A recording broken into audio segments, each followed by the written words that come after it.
Oh shit. There was nothing I could do there. Oh, he's upside down. Uh-oh. Oh, fuck. What the fuck? How did that guy survive that? Well, this is gonna be interesting working my way through the field. Good luck, have fun, and don't be a cuck.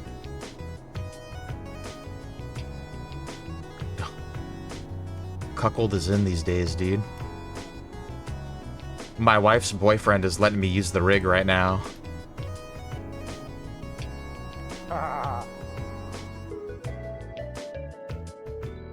Yo, yo, yo, what is going on, my little cucks? Nah, I'm just kidding, dude. What a weird vibe to start the new season with, huh? But here we are, guys. Welcome to another Stoosman Brown race recap. And yes, first race of the brand new iRacing season on the newest track to the service, St. Petersburg.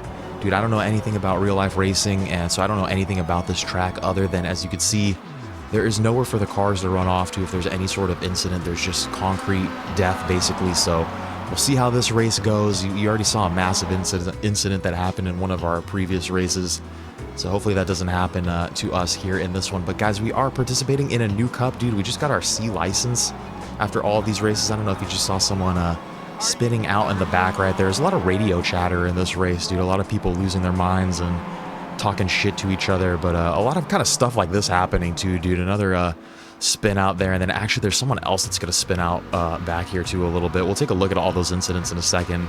But yeah, guys, advanced Mazda MX-5 Cup Series do 26 car grids, which is the most that I've ever sim raced against. Coming from GT7, we typically only get 16 cars, but we'll take a look at these little spin outs right here. Right here we have a dude that's just trying to, looks like he's just trying to be a little too aggressive on the first lap, and he's gonna get slammed in the ass a little bit as his repayment.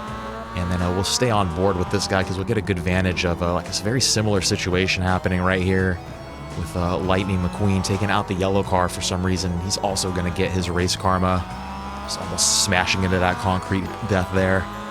But yeah, guys, it looks like we're going to survive this first lap, which is all we wanted to do. Like I said, do 26 car grid. There's a lot of chaos going on in these first couple laps. And then what else is new about this series for us? Do 30-minute races, so there's a little bit of extra time to kind of let things breathe here as we approach the start of lap number 2.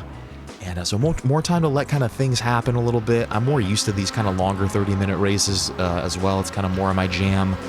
And also there's open setups, and I do not know what I'm doing with setting up this car. My setup for this one is I basically just lowered the ride height to the lowest legal limit, as that's actually the race leader that's going off track right there. We'll take a look at what happened to him real quick. I always get a weird feeling when I see a car with a weird livery like this with a crash test vehicle, and it's kind of like asking for trouble. But right here kind of looks like just a racing incident. I mean, looks like bro on the left is kind of like closing him off a little bit, but it also looks like this dude's kind of understeering like out of the corner a little bit. That's us passing him right there. I believe we're in a P8 right now after all of that, and now we're picking it up on the very next lap, lap 3, and we're gonna have another little racing incident. Don't know what happened there, but we're gonna have some massive nonsense going on right here. So that's 1 car, 2 cars right there, 3 cars right there, and then we have a 4th slow car on the left.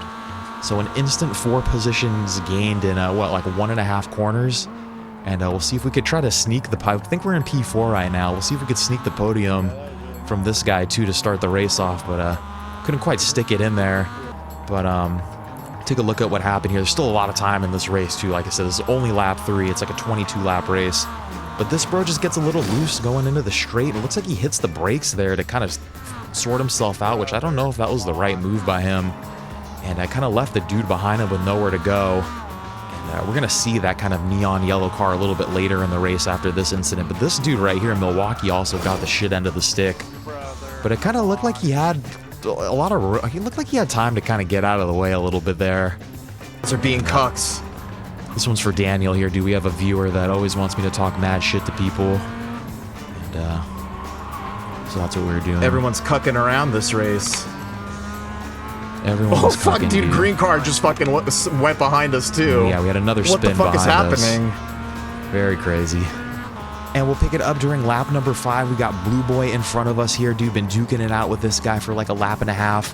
And he's just going to take T1 a little janky here. We are going to take full advantage of this poor little boy and slip into that beautiful podium. So what an amazing race start for us, dude. We dodged all the chaos, no incident points. We're in the podium, up 6 positions from our P9 start, and there's still a ton of time left to go, which could be a curse, though. We do have to keep it together for like another 20 minutes. But here during lap 11, dude, everything's still going smoothly. We lost Blue Boy in the mix. He didn't crash. He wasn't cool enough to keep up with us. And so I've been battling with this dude for like a cool 5 laps now, and I was actually going to let him just have this position coming into T1. Felt like he was generally quicker behind me, but he was just kind of like kissing the walls through a couple corners, and then he could not get that overtake done there. So just kind of slowing us up there a little bit, and basically be battling that guy for the whole rest of the race. Why did my crew chief just tell me that I'm setting the pace when I have mad fucking aero damage?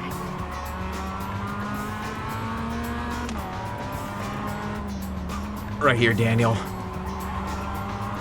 He probably thinks you're cute. Pace with this fucking much damage? Like, what are you guys doing up front? He probably just has a crush on you, dude. And yeah, that guy was just like talking some mad shit, being like, oh, I got all this aero damage and my pit chief says I'm setting the pace. We were just letting him know that his pit chief actually just has a crush on him. He's just like trying to make him feel good about himself. But anyway, we're here in lap 16, and this like neon green, neon yellow car behind us has caught up. This is one of the dudes that got caught up in that big incident in T1 earlier in the race, and now he is the #1 car. And I do like to respect that number on there. I mean, it doesn't always mean like that the dude is faster than you, but I do find it's a pretty good indicator of who's got some pace out there and like who's got some decent I rating. So this guy's been catching up to us for the last couple laps, and you know, at this point in the race, I felt like it would be in our best interest just to let him do his thing, make the pass, use a lap down, so we're not even racing him. I just want to kind of use him as a slipstream cow to take us to the finish line. I felt like it would put us in a better position to battle this guy behind us, basically.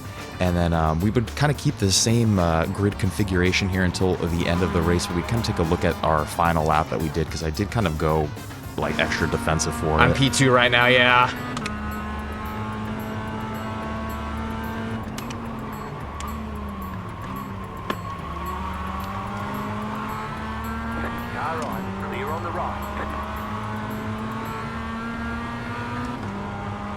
But it's gonna be fucking chunky here, dude.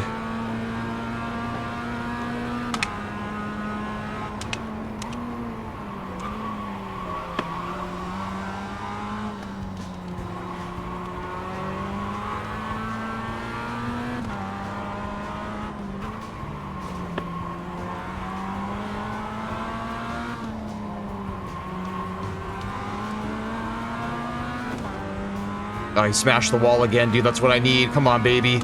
Just a couple more corners.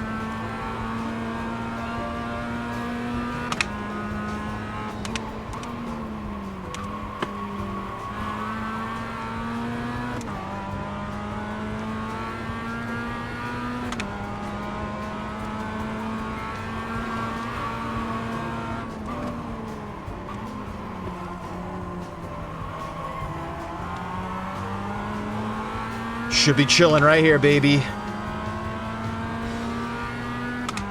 P2, dude, what a way to fucking end the day. Amazing. Hell yeah, what a good day it was. There's the flag. It's over. Yeah, beautiful, dude. Great job. You did really well. So thank you if you made it this far into the video. You are a true frickin' G. Dudes, I'm sorry I called you guys cucks at the beginning of this one. I didn't mean it. Unless that's what you're into, then cuck on, baby. But it was just kind of like the insult of the race, kind of the vibe of the day for some reason. But yeah, that would finish up our week 1, dude. Getting a P2 from a P9 right here. Really good race, and actually all of our races were pretty chill. We just had that one massive incident on lap 1 of our very first race. But other than that, dude, we did pretty good. And finishing up this week, at the time of recording this voiceover, we're 143rd out of like 1,500 racers out there. So starting the week off pretty good. And hopefully throughout this cup, we'll be able to up our I rating and become even more competitive and get some even more points. Yeah, so we'll be back for next week, hopefully, which is at Circuit de Navarra, which never driven there before. So excited for that. Hopefully be able to set this car up a little bit. I want to try to do a little bit more than just lowering it this time. But yeah, guys, thank you if you were there during the stream too. I always appreciate you guys hanging out with me during these races. I feel like it's way cooler to be here during the actual races too, so come hang out with us there. But until next time, guys, I hope you guys all have some great drives. Take it easy, and yeah, Circuit de Navarra next week. Until then, everybody, I love you all. Kiss, kiss, kiss. Stoosman.